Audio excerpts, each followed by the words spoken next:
जय हिंद दोस्तों। Class 10th लोकतंत्र की चुनौतियां चैप्टर 5 है दोस्तों। ठीक है। और आप लोग को लास्ट चैप्टर है दोस्तों सिविक्स का। तो देखेंगे दोस्तों, पहले लोकतंत्र की चुनौतियां देख लेंगे। लोकतंत्र की चुनौतियां क्या कह रहा है? हमारे प्रांत में लोकतंत्र के समक्ष अनेक चुनौतियां हैं। इनमें सबसे अधिक अशिक्षा, जातिवाद तथा निर्धनता है। यही लोकतंत्र की चुनौती है, स्वीकार करने वाला चुनौती। ठीक है। जिनमें अशिक्षा, जातिवाद तथा निर्धनता होती है, वही आपको क्या होती है? लोकतंत्र की चुनौतियां होती है। नेक्स्ट टॉपिक देखेंगे दोस्तों, टैक्स यानी कर क्या है। तो गौर कीजिएगा, कर के बारे में टैक्स जानेंगे। सरकार को लोगों के विभिन्न तरह की ज़रूरतों की पूर्ति करनी पड़ती है। इन ज़रूरतों को पूरा करने के लिए सरकार को धन की आवश्यकता होती है, जिसे सरकार लोगों से वसूल करती है, उसे ही कर कहते हैं। ठीक है। यानी सरकार लोगों से क्या करती है? वसूली करती है, उसे ही टैक्स कहते हैं। ठीक है दोस्तों। नेक्स्ट टॉपिक देखेंगे दोस्तों, कर एवं शुल्क में अंतर, यानी कि टैक्स और शुल्क में अंतर देखेंगे दोस्तों। तो समझिए कि कर से एक अनिवार्य धन की वसूली होती है, जो लोगों के ज़रूरतों की पूर्ति के लिए उपयोग में लाया जाता है। उपयोग लिखा है दोस्तों, उपयोग में लाया जाता है। इससे करदाता के साथ साथ सभी लोगों को लाभ होता है। उसे हम लोग क्या कहते हैं? कर कहेंगे। और शुल्क के बारे में जानिए कि शुल्क सार्वजनिक परियोजना के लिए लिया जाता है, किंतु उसमें लाभ केवल उसी व्यक्ति को होता है जिसमें शुल्क लिया जाता है। ठीक है दोस्तों। तो यह आपका कर और शुल्क में अंतर हो गया। नेक्स्ट टॉपिक देखेंगे दोस्तों। नेक्स्ट है दोस्तों कैश मेमो। कैश मेमो का देखिए, समझिए, जब कोई व्यक्ति किसी वस्तु को खरीदता है या सेवा प्राप्त करता है, तब उसके बदले उसे कुछ रुपए यानी पैसे या धन चुकाना पड़ता है, जिसके बाद दुकानदार या सेवा देने वाला व्यक्ति रसीद देता है। उसे कैश मेमो कहा जाता है। ठीक है दोस्तों, रसीद को ही कैश मेमो कहा जाता है। हमने कुछ सामान खरीद लिया, उसके बदले में जो बिल मिलता है उसी को कैश मेमो कहते हैं।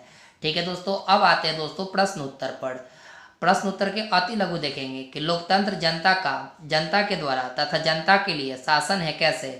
तो आंसर होगा दोस्तों, इसमें जनता चुनाव के माध्यम से अपने प्रतिनिधियों को चुनती है और वे ही सत्ता का संचालन करती है। ठीक है दोस्तों। यानी कि जनता चुनाव के माध्यम से ही प्रतिनिधि को चुनती है और वही सत्ता का संचालन करती है।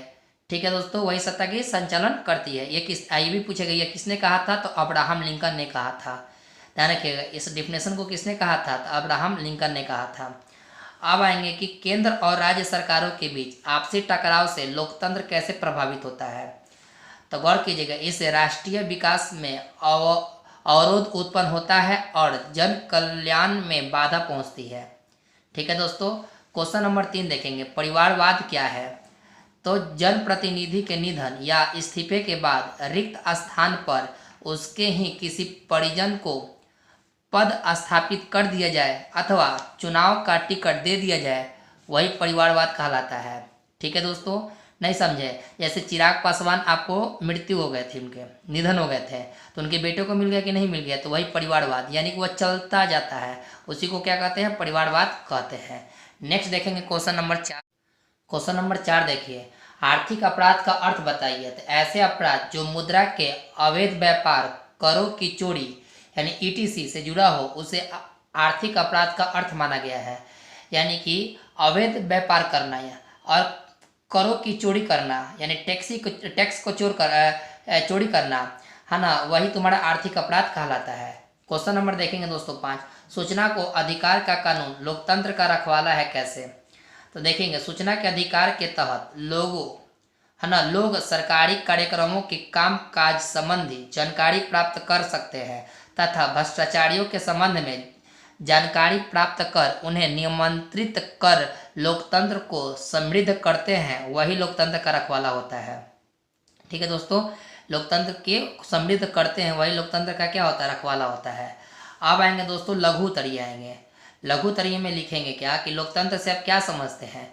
तो फर्स्ट चैप्टर में भी आपको बता दिए थे, ऐसी शासन व्यवस्था जिसमें लोगों के द्वारा एवं लोगों के द्वारा शासन चलाया जाता है उसे लोकतंत्र कहते हैं। फिर समझिएगा, ऐसी शासन व्यवस्था जिसमें लोगों के लिए एवं लोगों के द्वारा शासन चलाया जाता है उसे लोकतंत्र कहते हैं। अब आएगी गठबंधन की राजनीति कैसे लोकतंत्र को प्रभावित करती है। तो चुनाव में स्पष्ट है ना बहुमत होगा, बहुमत नहीं आने पर बहुमत होगा दोस्तों, बहुमत, ठीक है, नहीं आने पर सरकार बनाने के लिए छोटी छोटी क्षेत्रीय पार्टियों का आपस में गठबंधन करना, वैसे उम्मीदवारों को चुन लिया जाना जो दागी प्रतिवर्ती या आपराधिक पृष्ठभूमि के होते हैं, यह लोकतंत्र के लिए अलग ही चुनौती है। इस प्रकार के गठबंधन की राजनीति लोकतंत्र को प्रभावित करती है। ठीक है दोस्तों, लोकतंत्र को क्या करती है, प्रभावित करती है। ठीक है, चुनाव में स्पष्ट बहुमत नहीं आने पर सरकार बनाने के लिए छोटी छोटी क्षेत्रीय पार्टी को इकट्ठा करता है ना, वैसे उम्मीदवारों को चुन लिया जाता है जो दागी प्रवृत्ति या अपराधी पृष्ठभूमि के होते हैं। यही लोकतंत्र के लिए अलग अलग चुनौती होते हैं। इस प्रकार गठबंधन की राजनीति लोकतंत्र को प्रभावित करती है। आप दोस्तों स्क्रीनशॉट ले लें दोस्तों। नेक्स्ट देखते हैं, देखेंगे दोस्तों नेपाल में किस तरह की शासन व्यवस्था है, लोकतंत्र की स्थापना में वहाँ क्या क्या बाधाएं हैं। नेपाल में लोकतांत्रिक शासन व्यवस्था है। नेपाल शासन व्यवस्था सफलता एवं असफलता के बीच फंस गया है। लोकतंत्र की स्थापना में वहाँ सख्त राजनीतिक दल का अभाव, योग्य एवं कष्ट राष्ट्रीय नेता का अभाव एवं राष्ट्रशाही के प्रति जनता की अस्थायी भक्ति इत्यादि बाधाएं लोकतंत्र की बहाली के मुद्दे हैं। यही आपका नेपाल का मुद्दा है। ठीक है दोस्तों, नेक्स्ट देखते हैं क्वेश्चन नंबर 4। क्या शिक्षा का अभाव लोकतंत्र के लिए चुनौती है? तो आंसर होगा शिक्षा का अभाव निश्चित तौर पर लोकतंत्र के लिए एक चुनौती है। भारत में शिक्षा का व्यापक प्रचार प्रसार नहीं था। लोकतंत्र पूरी तरह आम जनता के सक्रिय होने पर निर्भर करता है। ठीक है दोस्तों, यही तुम्हारा क्या है, शिक्षा का अभाव है। क्वेश्चन नंबर देखेंगे 5 दोस्तों। देखेंगे आतंकवाद लोकतंत्र की चुनौती है कैसे। गौर कीजिएगा, इस किसी स्थापित व्यवस्था का विनाश कर अव्यवस्था तथा आतंक फैलाना आतंकवाद है। आतंकवाद के जन्म के मूल कारणों में धार्मिक कट्टरता था, आर्थिक विषमता होती है, हिंसा किसी भी राजनीतिक व्यवस्था के लिए अच्छी नहीं होती। अतः आतंकवाद लोकतंत्र के लिए चुनौती बनता जा रहा है। दोस्तों तो यह आपका अति अलघु 5 खत्म हो गया। 5 5 10 क्वेश्चन खत्म हो गया। 10 के बाद से नेक्स्ट क्वेश्चन देखते हैं क्या आपको बनता है दीर्घ उत्तरीय में।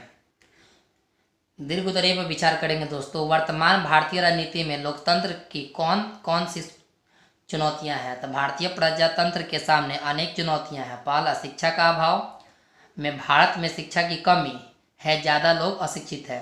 नंबर 2, सरकार की संदिग्ध उपयोगिता में क्या क्या है, सरकार पर उपयोगिता संदिग्ध होगी निर्वाचित प्रतिनिधि के अनुसार। 3 नंबर पॉइंट है प्रतिनिधित्व आधारित लोकतंत्र। तो इसमें क्या है, राजनीतिक दलों का उदय प्रतिनिधित्व पर आधारित लोकतांत्रिक व्यवस्था के उभार के साथ जुड़ा है। यह दोस्तों वर्तमान भारतीय राजनीति के लोकतंत्र है। अगला आएंगे क्वेश्चन नंबर 2 आएंगे दोस्तों। क्वेश्चन नंबर 2 आएंगे।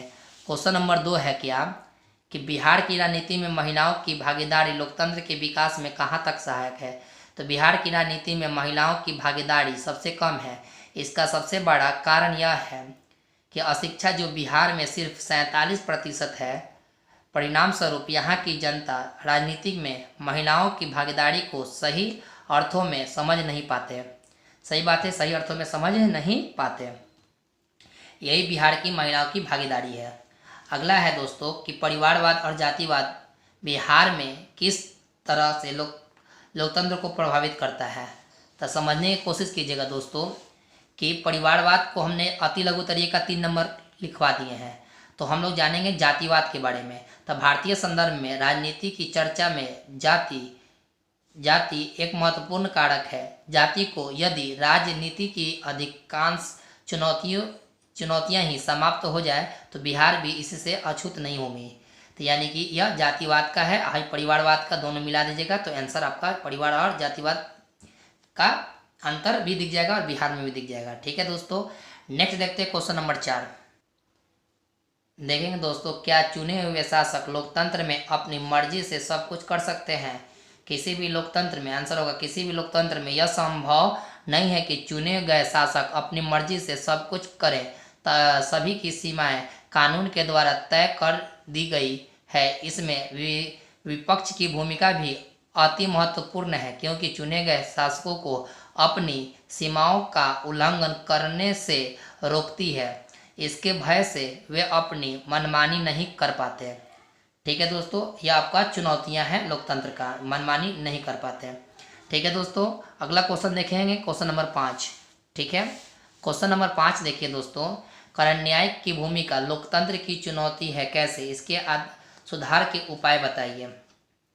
तो लोकतंत्र के तीनों अंगों कार्यपालिका, विधायिका और न्यायपालिका में से दो क्रमशः कार्यपालिका और विधायिका व्यावसायिक रूप से आपस में जुड़ी होती है।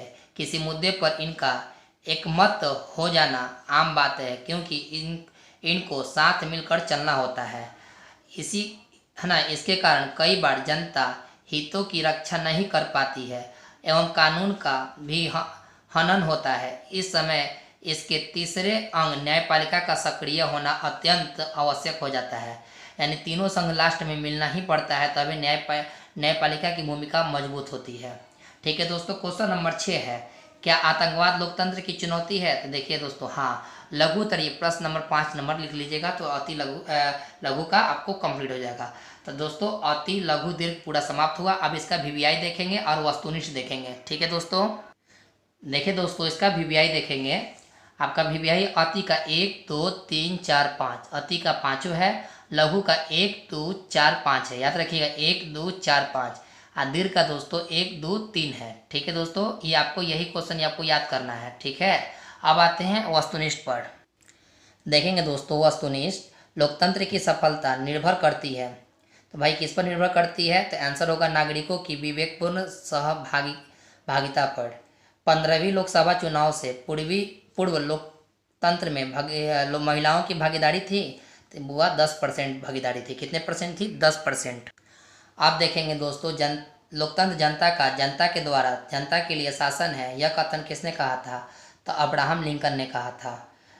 नए विश्व सर्वोच्च एवं के आधार पर भारतवर्ष में मतदाताओं की संख्या लगभग कितना थी दोस्तों? तो 71 करोड़ था। क्षेत्रवाद की भावना का एक कुपरिणाम क्या है दोस्तों? तो अलगावाद है। क्या है? अलगावाद। अब आएगा खाली स्थान। भारतीय लोकतंत्र डैश लोकतंत्र है, तो दोस्तों प्रतिनिधित्वात्मक होगा। न्यायपालिका में डैश के प्रति निष्ठा होनी चाहिए, तो दोस्तों सत्य का। भारतीय राजनीति में महिलाओं को डैश प्रतिशत आरक्षण देने की मांग की गई है, दोस्तों 33%। वर्तमान में नेपाल की शासन प्रणाली डैश है, दोस्तों लोकतंत्रात्मक। 15वीं लोकसभा चुनाव में यूपीए द्वारा डैश सीटों पर विजयी प्राप्त की गई थी, दोस्तों 265 सीटों पर विजयी प्राप्त की गई थी। तो दोस्तों आप लोग का टोटल सिविक्स खत्म हो चुका दोस्तों। Total lesson 1, lesson 2, lesson 3, lesson 4, lesson 5, total आपका सिविक्स खत्म हो चुका दोस्तों। आप लोग उसको पूरा याद कर लीजिएगा टॉपिक के साथ, वीवीआई क्वेश्चन भी है ना। तो सिविक्स का एक भी क्वेश्चन आपको एग्जाम से बाहर से नहीं आएगा, जो हम पढ़ाएं वही आएगा, एकदम 100% चैलेंज है दोस्तों। ठीक है, तो वीडियो को आप शेयर करते रहिएगा। चैनल पर नया है तो सब्सक्राइब जरूर कर लीजिएगा। सबका प्लेलिस्ट बन चुका है, उसमें से आप लोग देख सकते हैं। तब तक के लिए जय हिंद दोस्तों, बाय बाय। हाँ ना, सिविक्स भी बाय बाय। चलिए, जय हिंद।